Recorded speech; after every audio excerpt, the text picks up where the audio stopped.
if there's an insurrection, I would certainly invoke it. We'll see. But I can tell you last night was terrible. The night before that was terrible. We have, as you've seen, it was on most of your networks, people with big, heavy hammers pounding the concrete and pounding curbs, pounding it, breaking up, and handing these big chunks of concrete to people. And they were taking that concrete, going up on bridges and dropping it into the roof of a car. They were throwing it at our police. They were throwing it at our soldiers that are there. And we got it stopped, and we have them in custody right now. Look, I mean, I could tell you there were certain areas of Los Angeles that you could have called it an insurrection. It was terrible. But these are paid insurrectionists. These are paid troublemakers. They get money.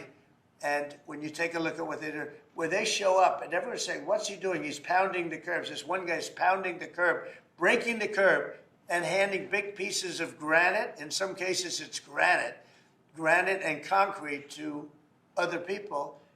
And Mr. President, when is the last time you spoke with Governor Newsom?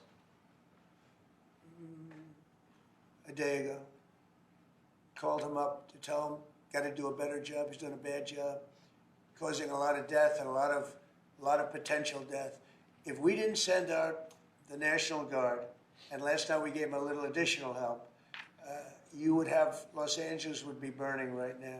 Los Angeles would be not a lot different than what you saw take place in California and Los Angeles just a little while ago. And, you know, you got to remember, we have the Olympics coming. And we don't want people looking at Los Angeles like it was, like it would have been. It would have been bad. Last night, they had total control.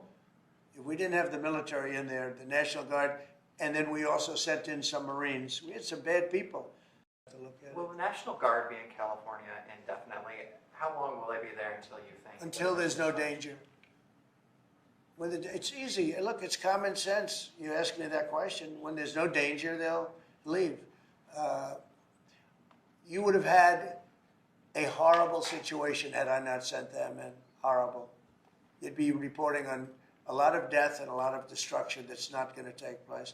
I think if you look, every night it got less and less. They were met with very strong force, the bad people, the bad, sick people that do what they do. But these are paid people in many cases, not in all cases, but in many cases. And they really are. They're agitators. I mean, they were throwing iced water in bottles, in glass bottles, at officers and at soldiers. These are, you could not use the word insurrection, but you could also use the word, these are very dangerous people. They're bad people. He's empowering all of the leadership that's standing up here today for us to go get this